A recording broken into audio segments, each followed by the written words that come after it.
What's up, everybody? Welcome to Week 12 reaction show on the Fantasy Savvy YouTube channel. I will be joined by high stakes crew, Joey Brown, Josh Bolin, Dan Jewett, the same usual crew. We will go over some key takeaways from Thursday and Sunday's games. We will preview tonight's Monday night game. As always, we'll each give one player prop towards a five leg parlay. You guys can do with that as you will. You can put in individual bets that you like. You can make it a 5-leg parlay. You can tailor us any way you want, but we will each give 5 props that we like and discuss Week 12 reaction. We'll talk a little bit about our fantasy teams as well. So sit back and enjoy the show. Let's get right to it.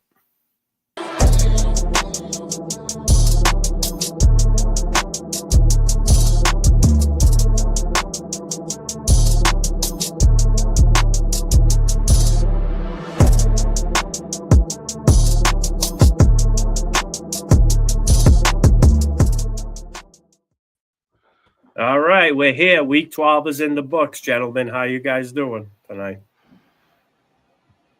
Good. What's going on?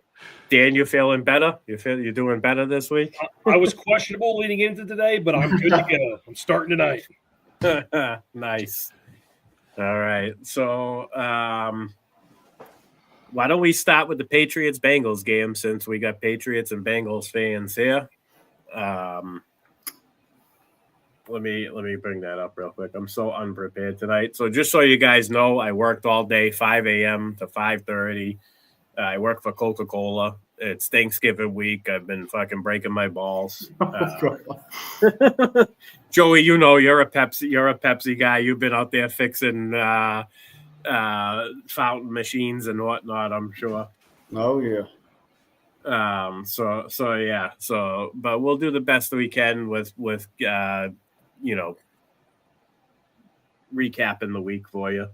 I got a good crew with Dan, Josh, and Joey carry me through this one. So we'll start with usually we start with injuries, but for some reason I jumped right to the Bengals Patriots game. We'll hit injuries after that.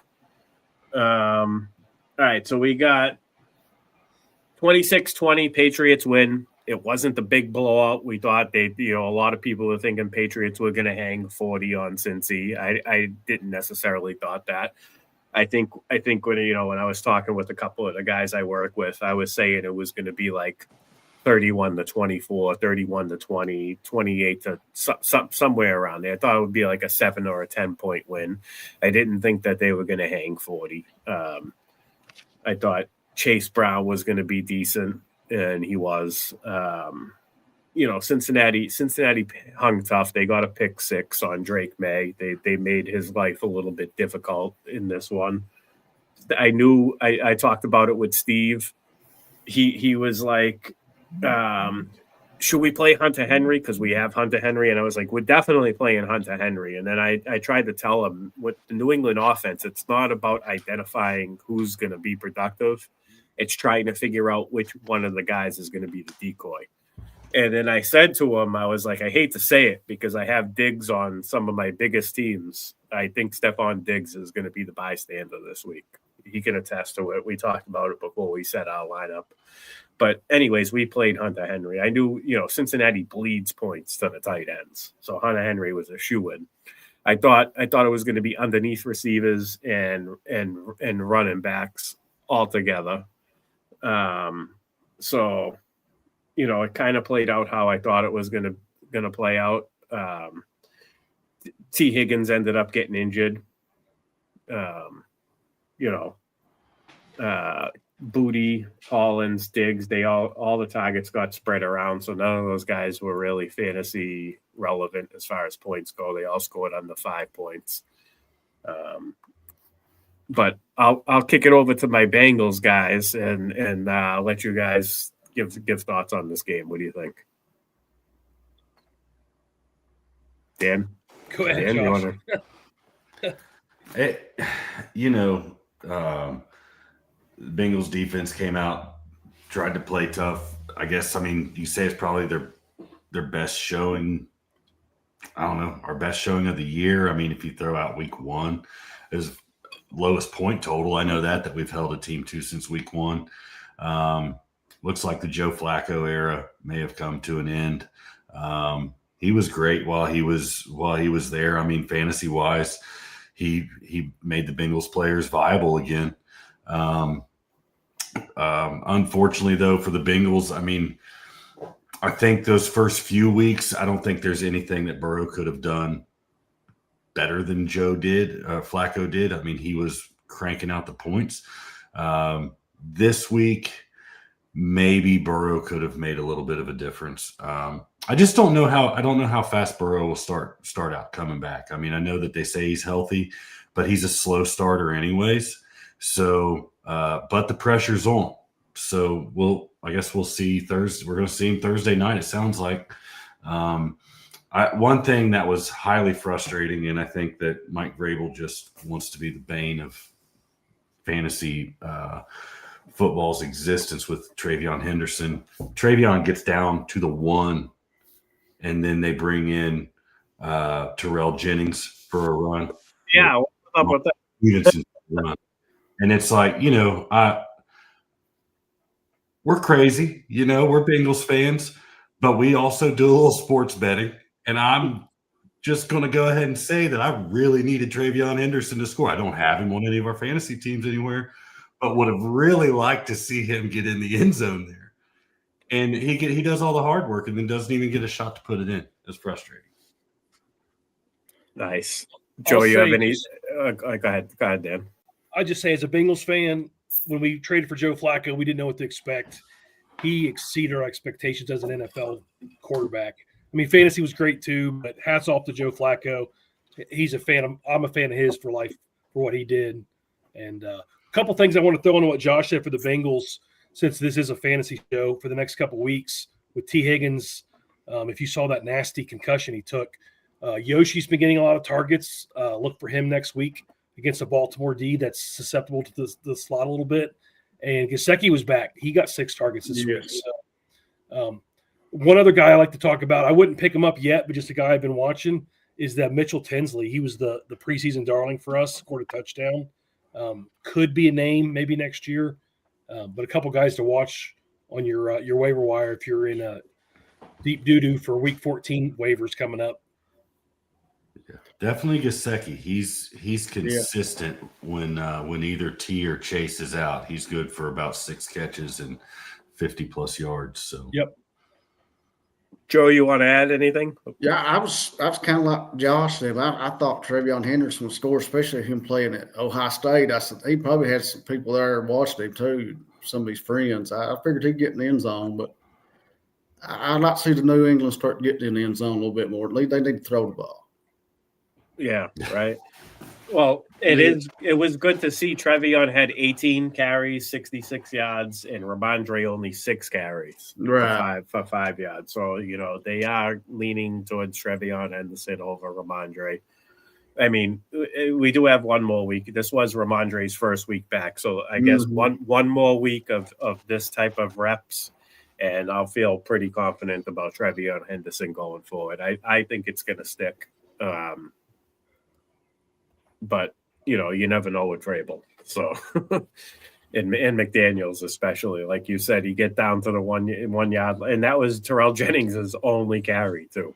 Who's backing up Chase Brown now? Brooks is out with a concussion this week too. P. Ryan practiced today, so he should be back. Okay. I forgot about him. My favorite player of all time. Yeah. Chris Evans. Is he still on the roster? Nice. All right. Now that we got the hometown game out of the way, Dan and Josh will take us through injuries. I don't know which one of you guys want to take the lead there, but let me do it, Dan. Go ahead, Josh. You got more. So we hit on T. Higgins concussion on Sunday and turnaround playing on Thursday. It's pretty much impossible to make it through protocol for that. So he's going to be out Thursday. Baker Mayfield, looks like a minor shoulder sprain on his non-throwing shoulder. It did take him out of the game in the second half last night, but they say there's no structural damage, and they're not ruling him out for week 13 just yet. Ashton Genty went down with ankle injury late against the Browns. He didn't score, but the game was pretty much over by that point anyways. I've not heard anything today on that. Alvin Kamara went out with a knee injury. It's an MCL, and he got an MRI today, but I didn't hear anything on the results of that yet. Devin Neal, that's a guy right there. Kendra Miller's on IR. So Devin Neal, if he's not rostered in your fantasy league, that's a guy to go out and snatch up right now. DK Metcalf went out with an ankle injury at least once, maybe twice yesterday, but ended up back on the field. So, I mean, he's probably fine. Big hit for the Patriots, though, was Will Campbell getting injured yesterday. Mm-hmm. Does sound like he avoided anything major. Looks like, he might go on IR but be back for the playoffs. So that's a plus for the Patriots. They lost two offensive linemen, actually. The other rookie on the left side, the left guard, I forget his name. I don't know why I'm drawing a blank. Jared Wilson and Morgan Moses both went down. Yeah. So they had three go down yesterday, I guess. I didn't know about the third one. We know that Justin Herbert and the Chargers, when they lost Joe Alton and other pieces of their offensive line, things did not go well. So yes. I should have brought that up during the when we reviewed the game, but I'm a little concerned, not going to lie, because last year you saw how our offensive line was last year without the rookies. So it's a little concerning, but we have a pretty good cushion on the Buffalo Bills. So hopefully, the Chiefs did some dirty work for us this week. They beat the Colts, so we gained the game on them as far as home field advantage goes. So yeah, but I am a little bit worried for Drake May, just a little bit. Could be. Maybe he'll just run a little more or scramble some, pass the ball more. Maybe their running game won't be as strong. And then the last injury just popped up today magically. J.J. McCarthy is in concussion protocol. Finished the game yesterday, but went in concussion protocol on Monday afternoon. I like that, Dan. I agree. Nice. All right. Thank you, Josh, for catching us up with the injuries. Now I'll kick it. We'll go down and around the horn for our key takeaways. We'll start with you, Dan. Give us your first key takeaway from Sunday's games. One of the games I was watching the most this weekend for fantasy reasons was the Lions and the Giants. Kind of a weird game. Giants got off to a big lead. Lions came back, obviously won the game, but didn't look great throughout the game. But on the Giants side of the ball, can we get Jameis Winston a starting job already? Every time the guy plays, all he does is have fun and get everybody involved points. So I don't know about you guys, but I did bet Jameis Winston to have more receiving yards than Jameson Williams. Did you guys do the same thing? If you guys didn't see that, Jameis Winston had one hell of a 30-some yard touchdown catch, but yeah, I did see that with a broken tackle. With a he's giving the broken tackle. But Jameis, Wan'Dale Robinson, what a game! 9 for 156 and a touch. Absolutely, probably helped you win a week if you had him. Isaiah Hodgins is a name we haven't heard for 3 or 4 years. Comes out, scores a touchdown, gets 6 targets again. We talked about him last week. But Winston looked good for fantasy. Had one interception, but on the Lions, if you had Jahmyr Gibbs, you won your week, unless you had one of my teams, but that's a side note. But 219 yards rushing, 2 touchdowns.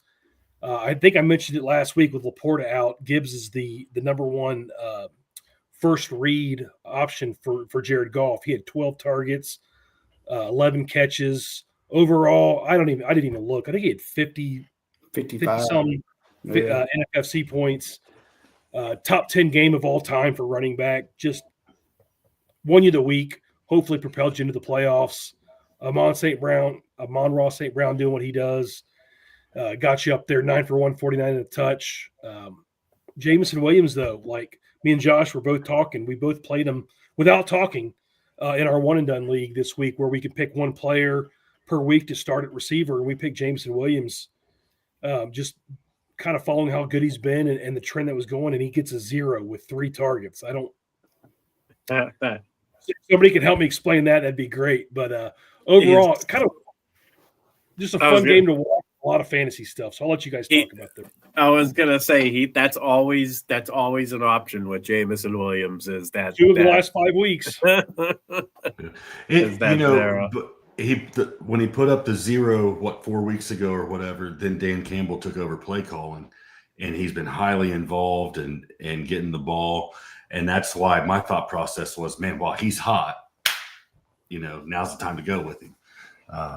So play him on Thanksgiving, because he's going to have a bounce back game. Nice. All right. So, any thoughts on Joe? You want to chime in about Tyrone Tracy?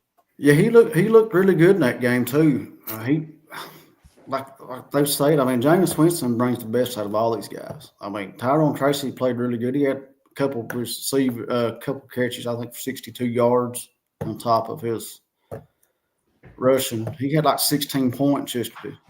Yeah, 16 fantasy points, 3 catches, 68 yards, 20 carries, 62 yards. He's getting the volume. He's the running back that gets the volume. I mean, Singletary did have 14 carries for 47 yards. One thing to note, though, this week, Singletary went without a catch. And he was normally been the one getting the 3 or 4 catches, and Tracy was the one only with maybe one or 0 catches, and it kind of flipped the script this week. Something to pay attention to going forward. I don't know if Jameis Winston being the quarterback over Jackson Dart has anything to do with that, but it very much could. Just something to make note of, because I've been saying, Devin Singletary is the running back to own here, but Tyrone Tracy has been consistently getting 15 touches regardless. It's just, Singletary's been getting the more high potential touches, the more important touches, the goal line carries, the third down roll. But Tracy seems to, I think, with Jameis Winston at quarterback, maybe he prefers Tyrone Tracy in there over Singletary. It could be just a chemistry thing or just a game plan thing based on what type of quarterback they have playing quarterback. So something to monitor. We'll kick it over to Josh. Josh, what do you got for your first takeaway from this weekend's games? Let's talk about the Chiefs and the Colts. I love going to the Colts after the Bengals. Danny Dimes is coming back down to earth a little bit here. Chiefs was in a must-win game. If they lose yesterday, they are way on the outside looking in for playoffs. But they pulled out a win. Good teams and good coaches. They figure out how to win games.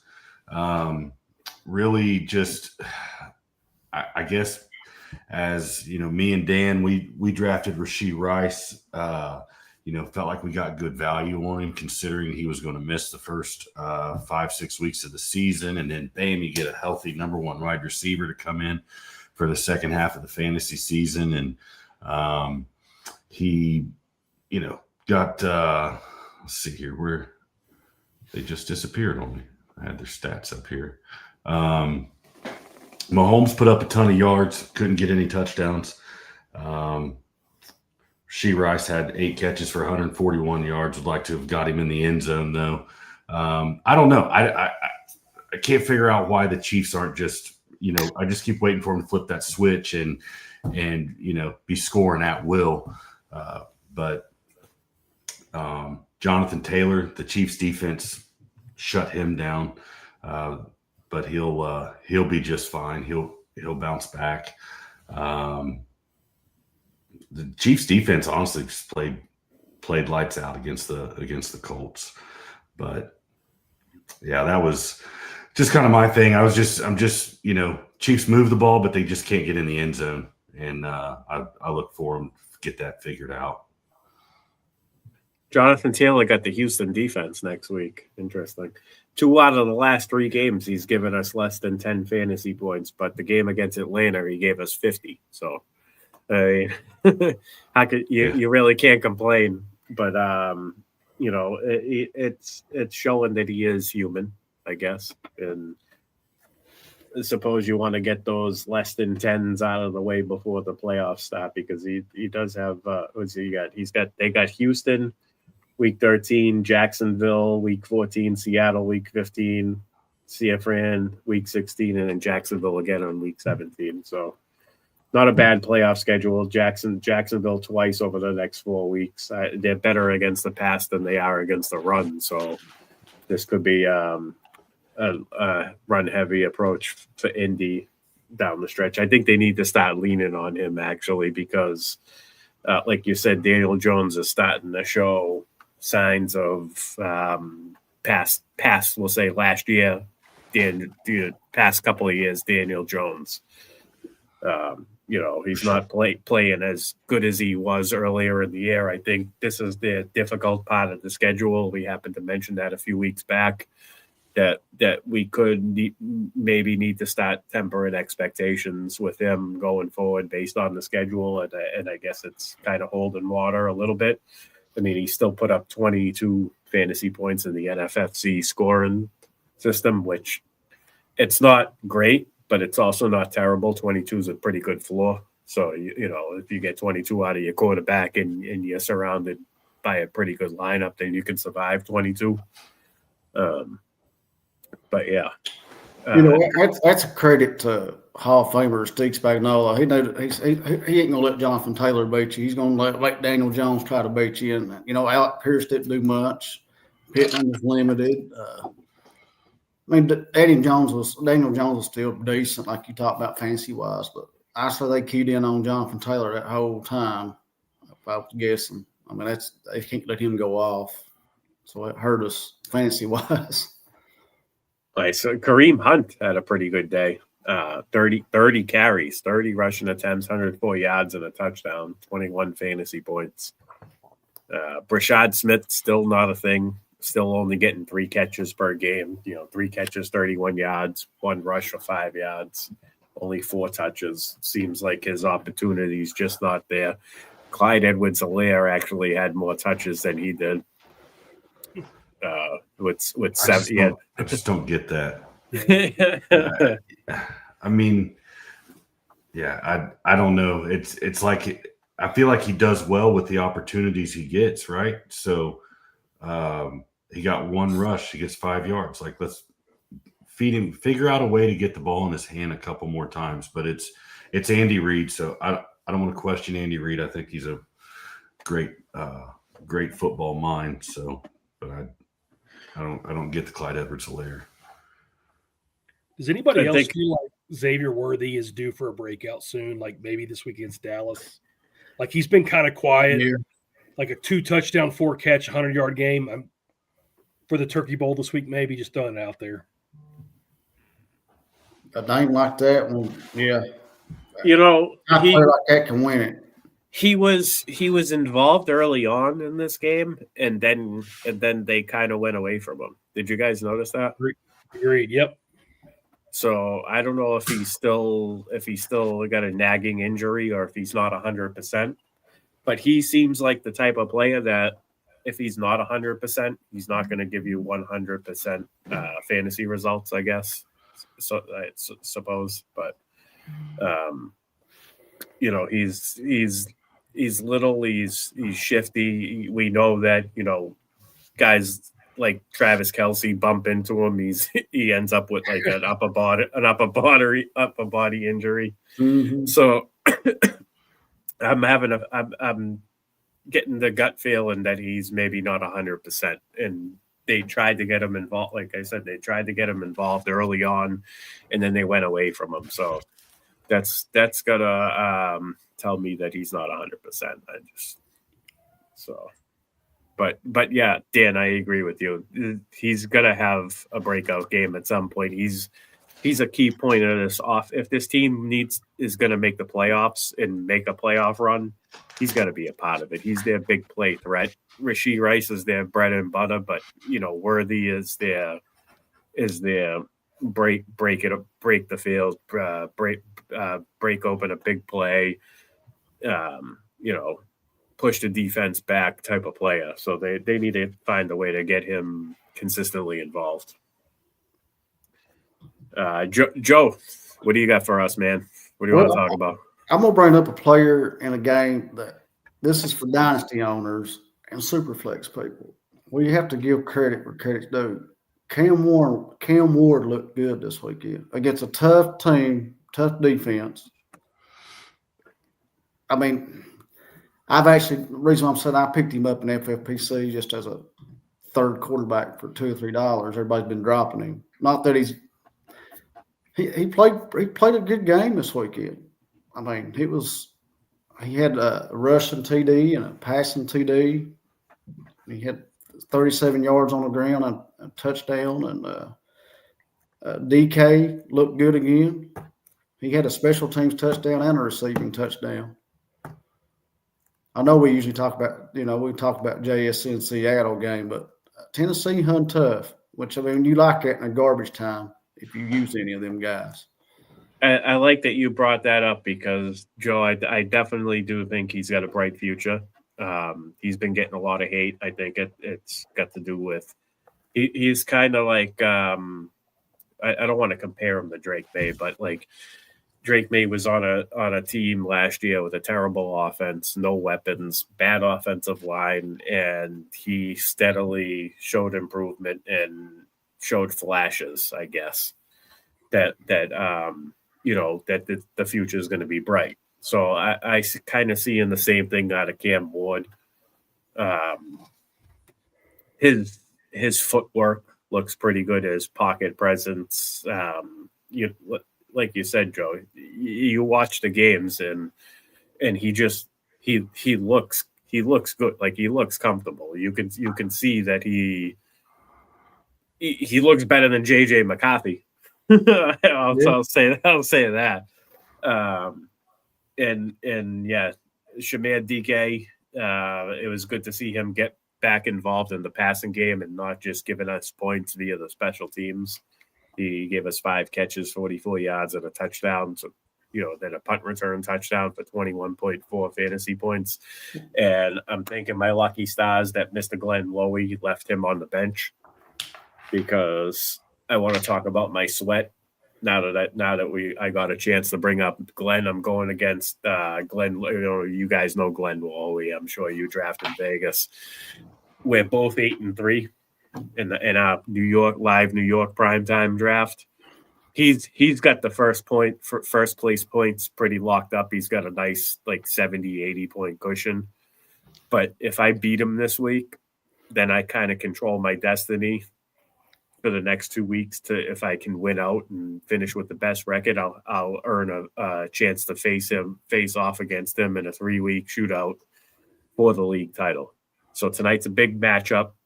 Alvin Kamara getting hurt and only giving me 3.5 points kind of hurt me a little bit because if he stayed healthy, I would assume that he would have gotten me somewhere between 10 and 15 points on volume alone. Kind of sucks. I had positive vibes and positive outlooks going forward for Alvin Kamara, and knee injury does not look good. I think I'm probably not going to have him the rest of the year. That's just being realistic. I know we don't have an actual timetable yet, but he's no spring chicken, and he's got a knee injury. So we're talking about MCL at his age and the amount of tread on his tires. He's probably going to be out for 2 to 4 weeks, would be my guess, if he doesn't hit IR. And the fact that the Saints really aren't playing for anything, it leaves me not optimistic. But anyways, I have a 30.95 point lead going into tonight, and Glenn has Ricky Pearsall and the 49ers defense. What do you guys think of my chances here? They're just under 31 points. Well, you need a couple touchdowns from Carolina to knock off 8 points off that. At least, I'm talking about you start out with what, 12? Yeah. So I'd always rather have the points and need to make up the points. I'd rather be in your shoes, Joe. I think it's close. Well, Pearsall didn't do much last week, so it's going to be close, right? Yeah. What did Pearsall have last week? 1 catch. Nothing. Probably have 4 or 5 tonight, but it was his first week back, so yeah. There's a lot of mouths to feed there to worry about Pearsall, I think. Yeah. Hey, go ahead. Pearsall first touchdown, guys. Just excuse me real quick. First touchdown. That's what happened, probably. If he stays out of the end zone, I think I'm all right. If Bryce Young doesn't throw a pick six or somehow they give up a touchdown, Pearsall and the 49ers D don't get any touchdowns, I think I'm good. But it's close. I would say if I was the sleeper app, I'd probably have me at about 54%. So shout out to the chat. Pete Sandoval from the sports affiliation. Most of you guys don't know because I'm on Steve's channel, but I do a show for the sports affiliation, part of that crew. If you're not subscribed to the sports affiliation, that's where you can find my other show, Aces Up. We run every Tuesday night. Pete is our promoter. Great guy. He's been getting on the camera too the past couple of weeks. He's been active. He knows his stuff. Good dude. Love you, Pete. Thanks for tuning in, man. All right, so it's my turn. I want to talk about the Arizona Cardinals because as far as my in-season management goes, my Joe Burrow, Sam Darnold and Jackson Dart, yeah, but there is one team, my first auction that I ever did, where I did roll with Kyler Murray as my QB1 going into the season. And when he went down, I took a shot on Jacoby Brissett, and that was a good shot because he's been excellent. He's NFFC scoring. He's gotten just under 30 points almost every single week. This past week, only 23.85, but still a solid performance. He broke a record last week for pass completions in a game. He's, again, 49 pass attempts, 33 completions, 317 yards and a touchdown. So he goes over 300 yards again, chips in 20 rushing yards. I also have Trey McBride on this team, which is kind of why I ended up with Kyler Murray. I went for the stack.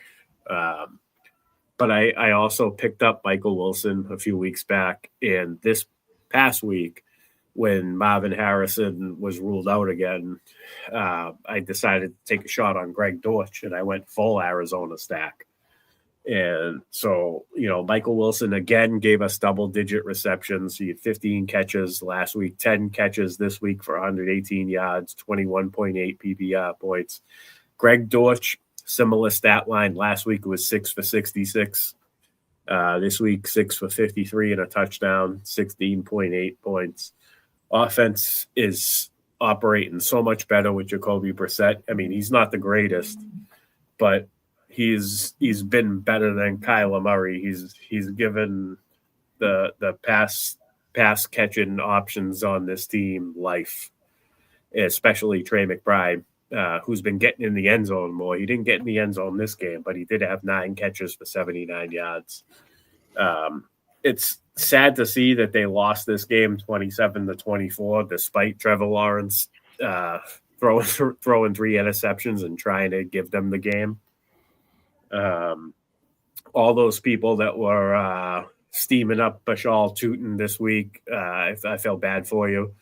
My buddy Pete, Supernova Pete, shout out Pete. He posted on X this week, who should I play, Yoshi or Tootin? And I want to say when I responded, Yoshi, there was like 4 or 5 responses, and they were all Tootins. And I was like, I don't know, man. I think Travis Etienne is the guy there.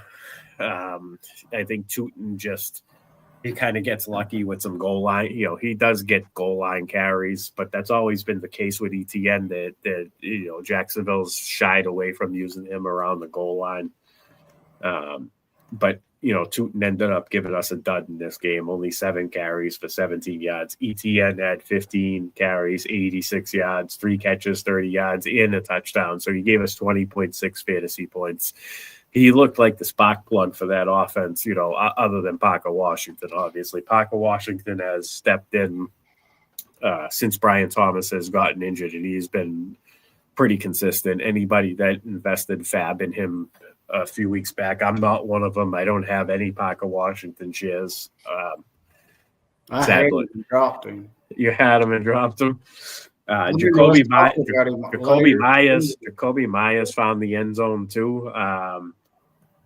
I'm kind of liking, Lamb Cohen knows what to do with the pieces that he has. I will say that he hasn't done anything for Brian Thomas, that's for sure. But I kind of think this was a lost season for Brian Thomas, along with injuries. Obviously, he hurt his hand early in the year, and that kind of lingered through the first few games. And then I think he kind of lost trust in Trevor Lawrence. A lot of the passes that, they would give, what do they call them? Hospital balls. Hospital balls, yeah. He got a couple of hospital balls in a row, and it kind of made him a little bit timid, especially where he was already kind of banged up. So I it sucks for all the people that drafted Brian Thomas. I'm one of them. Brenton Strange makes that offense a little bit better too. Yeah, he was back this week. Nice waiver wire pickup this week. 5 catches, 93 yards. Yeah, that is nice. If you needed a tight end this week, and you scooped them up and played them, good for you. 14. I tell you, see what you talk about. Points. Liam Cohen, a little bit going back a little bit. Was he with when Cooper Kupp went crazy? Was he the OC in 2021? I think he was for the Rams. Yes, back then. Right. But then he went to Kentucky and he used Wan'Dale Robinson in the slot like that. Back when he was really big for Kentucky, so he's pretty good OC. Yeah, he knows he is actually a very good football coach too. I think he's gotten the most out of that team for sure. I wasn't projecting a winning record for them at all, because I'm not a Trevor Lawrence truther. No, he's overrated. But I think overall he's done pretty well. NFL wise, fantasy football wise, they haven't given us much. Etienne's been solid based on his draft value. Parker Washington emerging now as a great free agent pickup, but Brian Thomas disappointed. Brenton Strange was also a late round flyer. He ended up kind of busting early on and then missing some time. But his first game back from the injury, he turned in a pretty good performance. But this was a pretty competitive, kind of high scoring game, 27-24. So something to note. Trevor Lawrence did end up with 3 passing touchdowns, which is surprising to me. Like I said, three interceptions, you should be losing this game, and they end up winning. So Arizona running back situation, again, seems to be like just a committee approach where none of them are really reliable. Bam Knight scored a touchdown. I think he left the game injured. I don't know if he's got a serious injury. Josh, you didn't bring it up, but I do remember I don't know if I was watching or listening to the game. If I was still at work, I was listening to the game. But They I need do. Benson back next week, don't they? He overcame. Okay, here it is. He overcame a minor ankle injury. Okay, so he's fine. I think he ended up just missing a little bit of the game, and he came back. But yeah, Arizona running backs not reliable. Michael Carter, Bam Knight, both combined for 15 carries and 40 yards. Bam Knight ended up getting a touchdown, but not much going there. But that's pretty much it for that game. We'll kick it over to you, Dan. What else you got for us? Let's kick it over to the Dallas Philly game. I know they had a lot of fantasy players for a lot of us. It was really cool to see the Eagles go up 21-0 and then just completely lay down the last three quarters. For those of us that had a fan ball team that was way up there with Eagle stacks, just talking for a friend. But looking at the Eagles, Barkley, man, he saved himself with 7 for 52 receiving, but they just didn't use him. They're trying to do this A.J. Brown thing, which was great. They didn't win the game, but they got A.J. Brown as stats. So he did 8 for 110 and a touchdown. So he looked good. Devonta had 89 for 6. He looked good. Jalen Hurts, he played him with his 2 rushing touchdowns and 1 passing touchdown. I think he had 30-some NFFC points. And then one of the best texts I got last night was from Josh. He said, "Is George Pickens Dak's favorite receiver?" And I think he is. Dak 350, 148 of that to George Pickens and a touchdown. Pickens looks good, guys. Like, I think he's a top 2 or 3 NFFC receiver on the year right now. And just another great game. He's winning you leagues. CD did 4 for 75. Javonte had his 80 yards rushing. But most of your fantasy guys in this game did okay. Had a couple busts and then a couple boomers. But would like to see the Eagles not just completely choke it at the end and get us some more fantasy points. But see what you guys think. The Dak Pickens stack is part of my Scott Fishbowl formula, and that's been pretty good.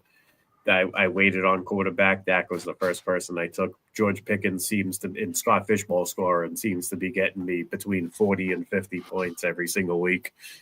And I kind of built around that. Like, that was like the one thing that I targeted during that draft. The rest of it was I was just going to take the best player that I was looking to target as far as volume goes, because it's all scoring systems really all volume based. But I wanted to make sure that I got Dak Pickens stack. So I like that call, Dan. He definitely seems to be the favorite wide receiver for Dak. He just that one ball that he threw up until it was like double or triple coverage, and Pickens just came down with it. That goes to show you how much trust he's earned.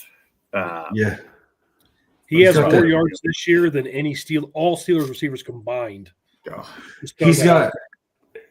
Pickens has that trust with Dak because 9 targets, 9 catches. CD 11 targets, 4 catches. Like, I think this is 3 games in a row where CD's had some passes that are right there, and he's just dropping balls that are hitting him in the numbers, hitting him in the hands, and that's not helping his case with Dak. Nice. We do. Pickens is the new Dez. Steve. We do have a question in the chat. We got Bronco 123134135. Excuse me, 25 wants to know Rome Fabrice straight up trade. I wish he put his other part of his roster on there. I don't know how to answer that. Depends what you need. Right. It's pretty equal. Context definitely matters. I will say this. The Chicago offense is very, very, very hard to predict week to week as far as the pass catches go. I feel like the only thing that's been constant is been Colston Loveland. And I'm not even talking about production. I'm just talking about targets and receptions. I think you can count on 4 to 6 receptions and 7 to 8 targets every week from here on out for him. But again, I can say this, and then next week Cole Kmet will have 4 catches for 78 yards and 2 touchdowns, and it'll completely cancel out what I just said. So it's very hard to pick out who's going to do good in that game. Much like I mentioned earlier in the show about the Patriots, it's not so much trying to figure out who's going to do good. It's who's the one that they think the defense is going to be game planning for, and we're going to decoy this guy, and we're gonna use who the defense might be leaving open. I don't know. I kind of feel like that's how it goes. Joey, you mentioned something a couple of weeks ago. When they play zone, Roma Dunze does really well, and when they play man, DJ Moore plays better. So I think there's a lot of research that goes into which Chicago Bears wide receiver is going to be productive and which one is going to be, not so much part of the game plan. And I think a lot of that has to do with Caleb Williams not being fully polished yet. He's definitely getting better, but I just don't think he can sustain everybody in one particular game unless it's a crazy shootout type of game. So that's kind of how I see it. Once Ben Johnson figures out what's working, he kind of goes, he kind of hammers it. That's why DJ Moore, that's why you get those 2 touchdown performances. DJ Moore was the guy this week. Roma Dunze had 2 touchdowns one time. I can think of Colston Loveland having a couple of, the 2 touchdown games, with that broken coverage at the end of the game, where he really broke open his performance. So I just it's really like a hot hand type of deal. Like which player is exploiting the defense. Luther Burton's getting more involved too. Yeah, I think Luther Burton, like Zacchaeus has definitely been phased out for Luther Burton. I think he's the one that takes the hit the most. But Rome is tough, man, and Brees is getting volume. Brees is the running back there. Isaiah Davis gets in there every now and then too, but Brees is pretty consistent. He's giving you a better floor than Rome is, I suppose. But it's definitely aggravating having a Bears wide receiver for sure, because they're volatile. One week they give you a 26, the next week they give you a 7. So, and you notice that the wide receivers are getting more involved because Swift has faded here the last 2 or 3 weeks. I don't know if it's a good point injury or not. He was all centered around him early on. He was having good weeks in fantasy. And then Monangai, I think Monangai getting more involved kind of puts a ding on Swift too, kind of hurt him how he was going the past couple of weeks. But that's a tough. I mean, like you said, Joe, the context definitely matters, but it's pretty even. I hate to tell him wrong. I guess what I'm getting at. I mean, if he needs Brees, he knows his roster better than what we do, but I don't want to tell him wrong without knowing what he's got. But all right, who are we on? Is it Josh? Did we leave off on Josh, or was it? Yeah, Dan did Philly, Dallas, and let's talk about the Baltimore Ravens. Lamar Jackson, to me, doesn't look like he's completely healthy. I know he had the one scramble in the red zone yesterday. He barely made it to the sideline, and that's normally on a scramble like that, that's something where it looks like, he's usually getting that ball in the end zone. Him not being able to maneuver, I think, affecting him a little bit. But having said that, they do get the Bengals defense Thursday night. So, maybe Derrick Henry. Toe injury. I'm seeing Mark toe Andrews. injury On who? On who? on Lamar. Is that what it is? See, I thought it was a hamstring. Is it a hamstring and a toe injury? And then the ankle last week. Next week. Well, he came out in a full body cast in his presser, so That's right. He drives me nuts with that. He reminds me of Kadarius Toney for some reason. Here's Tony. Oh, man. Oh yeah, he swindled us all. Remember that year we all took him in like the 6th, 7th round, and he would he give us a 0.3, a 1.6, but then we dropped him. Yeah, Kadarius Toney, great name drop. Yeah. Yeah. Lamar had 7. He had 7 carries for 11 yards, and I think he got 8 on that one carry inside the red zone. All their tight ends will be in play on Thursday night. I thought Andrews got dinged up, but he didn't show up on the injury report that I read. So might have to look into that. Only 3 targets for the tight ends against the Jets. Yeah. Yeah, likely had 3. Andrews 3. I don't know. Derrick Henry still 64. Like, I think there's something to that. I forget what they call it, but 375 touches when running backs go over that. I mean, you look at Derrick Henry and Saquon Barkley, both of them was well over that last year. And curse of 370. The curse of 370. Yeah, they're struggling to get their numbers here as we get deeper into the season. So something I'm watching there.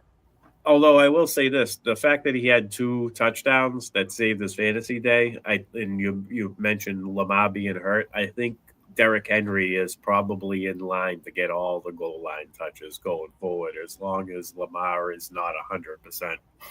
So something to, there is a positive here for Derrick Henry. I want to bring up somebody on the opposite side from the Jets, John Mechie. 6 catches, 65 yards and a touchdown. I wish I had the balls to play him over Stephon Diggs because I did, every time I try to bench a consistent guy that's been in my starting lineup and I put in that one guy I think that's going to do good, they never ever given me a performance. But this week I just knew, like I said, I mentioned it to Steve. I just had a feeling Stephon Diggs was going to be not part of the game plan this week. Like, he's been heavily involved the past 3 weeks, and I just didn't have the balls to sit Stephon Diggs and start John Mechie. But man, if I did, that would have been a 16-point decision right there because Mechie gave us an 18.5, and I think Diggs had like 2 catches for 20 yards. So. That's one key thing we can tell the audience. Never quit. I always use a waiver wire. Like we're talking about Mechie, Greg Dortch. I picked up Mechie last week in a couple spots, and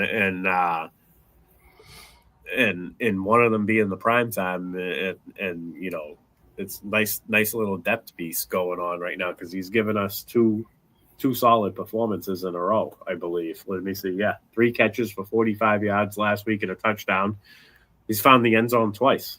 This week, 6 catches, 65 yards, and a touchdown. 10 targets through 2 games, 9 catches on 10 targets. He's averaging over 10 yards per catch. So he's getting first downs. He's given the Jets a good pass catching option, with Garrett Wilson being pretty much done for the year, I believe. But John Mechie, man, if he's available in your league, he's someone worth scooping up. Absolutely. And Breece Hall, again, consistent volume, 20 touches, over 100 total yards, 109 to be exact, 75 rushing, 44. That's actually more than 109, 119. I did my math wrong. 119 total yards for Breece Hall, 15 fantasy points, just under. So, he's going to give you a solid 10 to 15 point floor week in and week out. So going back to that Rome for Brees trade, guess it all depends on how much you need a running back and what you got for sailing and consistent pieces in your wide receiver room. If you can afford to give up Rome for a running back that gives you a consistent floor, then that's probably a trade you should make. Yeah. So, what do we got, Joey? Anybody else you want to talk about here? Yeah. Before we move on to the Monday night game. I mean, despite the injury, are y'all guys worried about Ibuka? I mean, he's not done nothing the last few weeks. I mean, he's a fantasy darling early on in the first half of the season. And the second half of the season, he's calmed down some. But I guess he's getting all the coverage on him now too. And then they both had targets. Kate Otten had 7, and he had 8 last night. But I don't know. I hope Baker plays. If not, their outlook looks really bad. Is it a Buka problem, or is it just the Tampa Bay offense problem in general? Without Mike Evans being there, without Chris Godwin all year, Bucky Irvin going down. We know Rashad White is okay, but he's not somebody. Right. Yeah, he's not somebody that's gonna, the defense is gonna focus on. So, I think that the injuries combined with the fact that they don't have any major player that's going to attract the defenses and change game plans for defenses, it's allowed teams to kind of figure out what they've been doing and kind of shut it down. So I think it's a offense as a whole problem as well, not just an Ibuka problem. Ibuka seems to be the guy taking the brunt of it.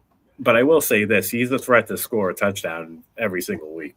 Oh, I mean, you have to play him. But. Yeah. Any other thoughts on that, guys? I mean, the Buccaneers, they do get Arizona this week, and Trevor Lawrence was able to throw 3 touchdowns on them. So, maybe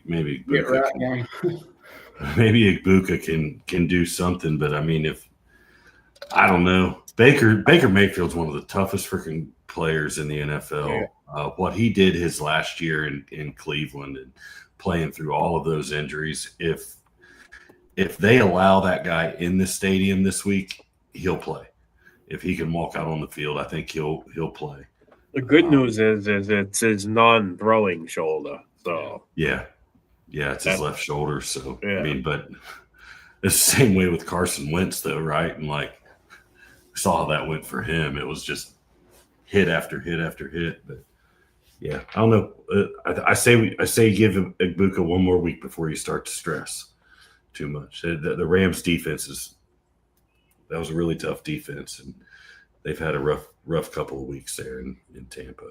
5, yeah, just got back. 5 of the last 6 games. Joey's right. He's got under 10 fantasy points in 5 of the last 6 games. But I mean, he's putting up the targets. He's got 12 targets and 9 targets, 9, 8. So the defense is the key in it on him. Like I said, I just think it's a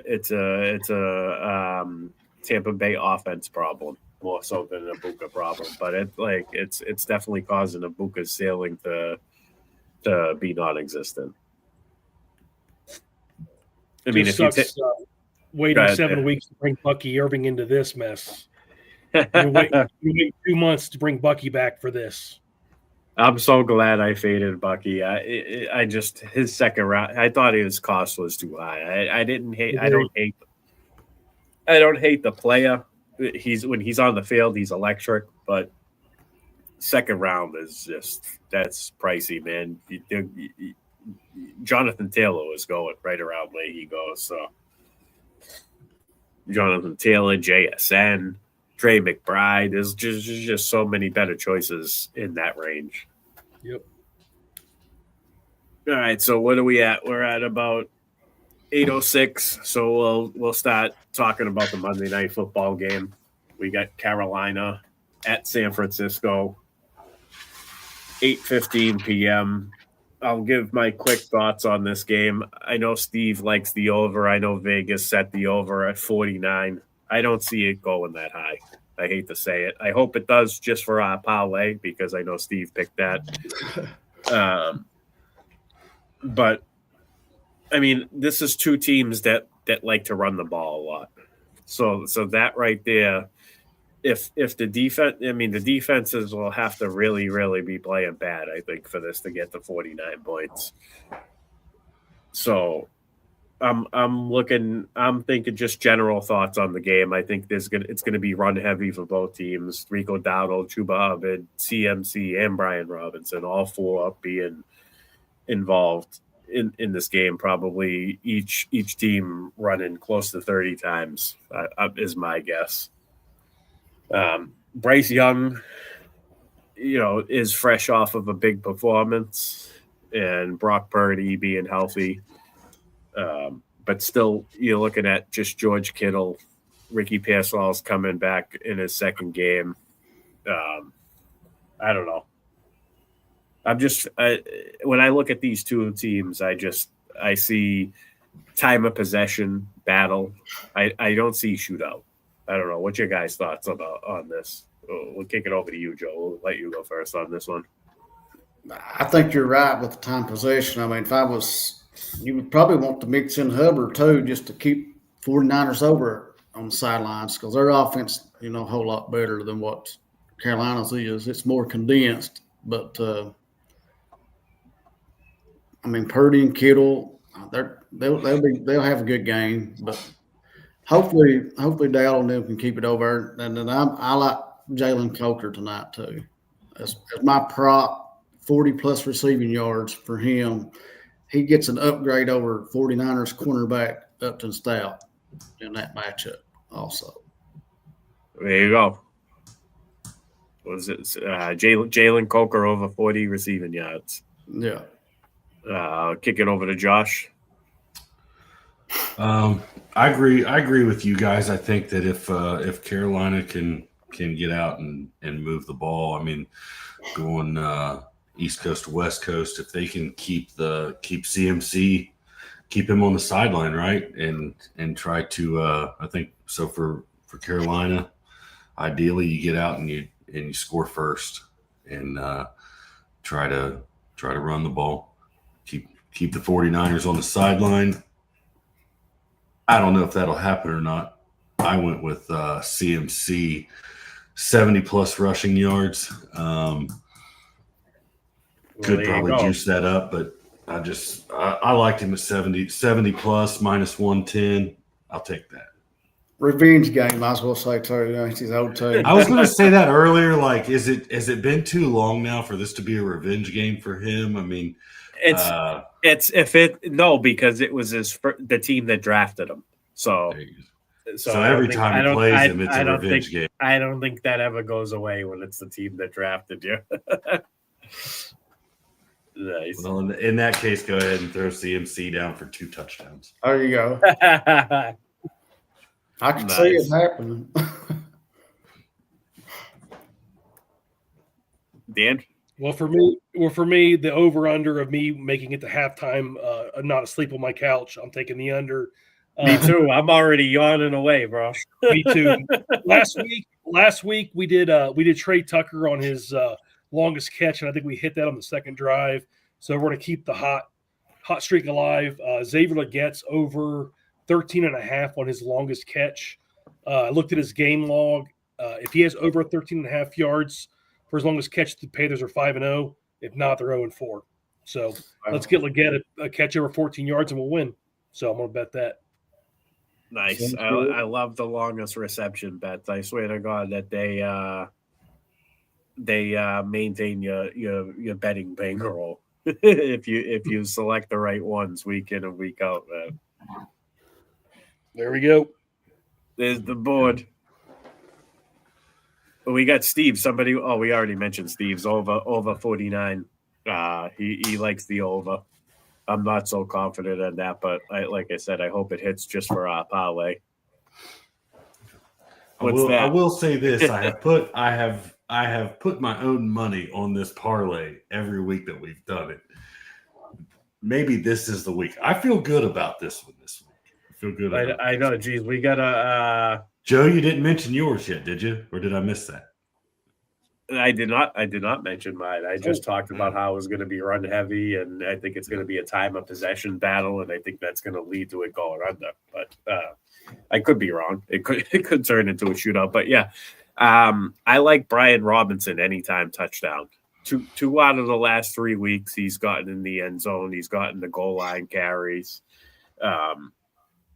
I see CMC getting a lot of work in this one, and it may lead to them. I could see them getting, driving down the field, him, capping off a big play and then being kind of gassed and coming out at, I don't think it's going to happen consistently, but I think there is going to be an opportunity that Brian Robinson gets inside the 5-yard line to score a touchdown. So, and I like the odds. I'm always trying to juice up our parlay for us.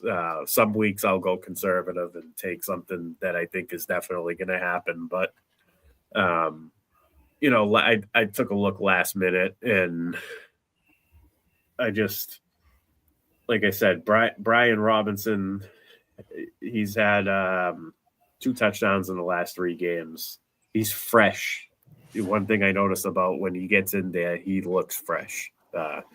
One impressive. I don't know if you can. It's an impressive goal. Most impressive goal line touchdown you can get. I guess they're not very impressive touchdowns, but when he gets the opportunity, he punches it in. He's gotten 8 carries over the last 2 games. 16 carries, eight carries in each game. He's averaging. In his last 21 carries, he's got 118 yards. So he's averaging over 5 yards a carry. So I could see him getting a little bit more involved, in this game based on how I think it's going to play out. So I'm down with rolling the dice on a Brian Robinson anytime touchdown. Sorry, guys. I'm like... I like Brian Robinson anytime touchdown way better than a Brian Thomas anytime touchdown. Don't bet on Brian Thomas to get an anytime touchdown. We got to go Broncos in here. I like it. I don't mind it. I wouldn't mind the Patriots-Broncos AFC championship battle. Brady versus Manning again. Brady, you mean Mady and Mady and I'm Nixon. just saying that old time say Brady and Manning, Broncos. And no way, man. That was the Peyton Manning that could beat us. I know. I hated that. What are we going to do on the turkey? Do a show about the turkey bonanza NFFC. Yeah, Joe. You want to pitch that for us Tuesday night? You could pitch it if you want. Tuesday. Go ahead. You fine. Tuesday. What happened to Dan? He disappeared. He bounced out. Oh, here he is. He's in the studio. He said he wasn't going to make it to halftime. He didn't even make it to kickoff. The internet here in Southwest Ohio, not very good. Well, Josh is fine. No. He's on that satellite shit. Would you click the button? I used to do that when I first started doing the shows. you got excited for this Panthers-Niners duel shootout. So we're in the middle of. So Tuesday night, we're going to put together on NFFC. There is a Thanksgiving contest called the Turkey Day Bonanza. Basically, a DFS contest using all of the Thanksgiving games. There's no salaries though. You just pick a roster. Have to have one player from each team at least. Yeah, and is that the rules? It's been at least one. So you need one player from each team, and what is it? 1 quarterback, 2 running backs, 3 wide receivers, a flex, a kicker, and a D. Same regular. Yeah. 10 players. 10 players. You have to have one person on each team. We're gonna Steve's gonna join us on that one as well. Steve D'Angelo. We're going to split it 5 ways. One team. We're going to put together this team. We're going to record it on. Are we going to go live? I don't know if we're going to go live or not. We're at least going to record it Tuesday night. And if it's recorded, we're going to play it live on Turkey Day, probably 11 a.m., 12 a.m., just before kickoff, Eastern time, of course. And if we do it live, we do it live. But, the problem with doing it live is, you get some people copy us. And we kind of want, it kind of sucks if we're sharing a team with somebody. But it is. I don't mind. We can talk chalk, but we'll keep a couple for ourselves. We don't want everybody to know who our kicker is. No, that's right. I think we should record, Joey, to be honest with you. Gonna be, right? Do what? Patrick Here's Mahomes. our first pick right here, boys. Thursday night. He's back, baby. Joey Burrow. Yeah. And plus, I think our sleeper pick could be on that opposite team. Maybe, maybe. I don't know. It could be likely. Nice.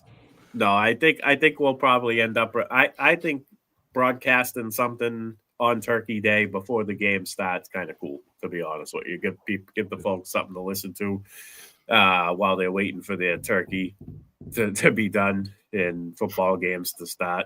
Maybe they get home from a high school football game and bam, we're there talking about who the guys we put together for a team. So we can, if Steve don't care, we'll just call it Fantasy Savvy. Yeah. We'll name the team Fantasy Savvy. I like it. So, yeah. Nice. Hey, whoever pay for it, let me know, and I'll send you PayPal money. Yeah, we'll figure that out, Joe. It's no big deal.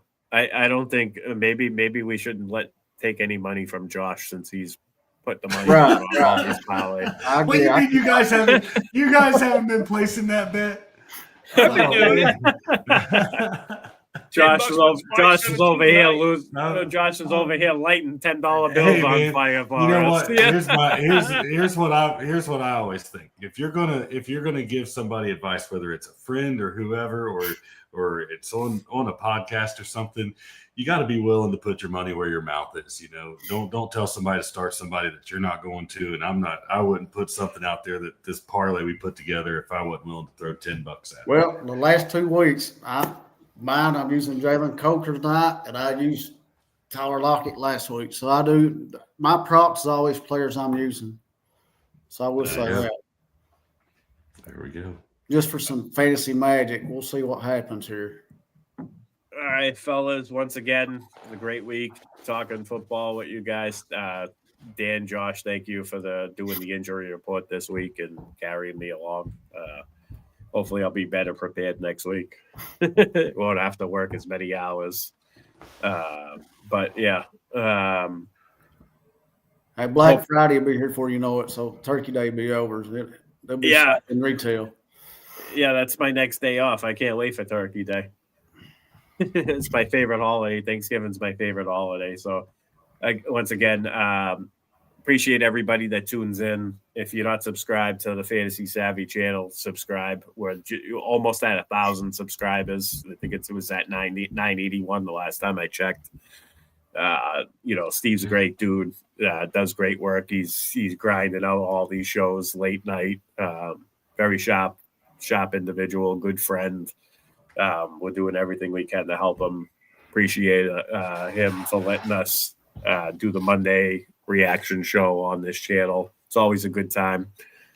Hope everybody gets what they need tonight to win their fantasy matchup. We know it's crunch time, almost fantasy playoffs, big matchups.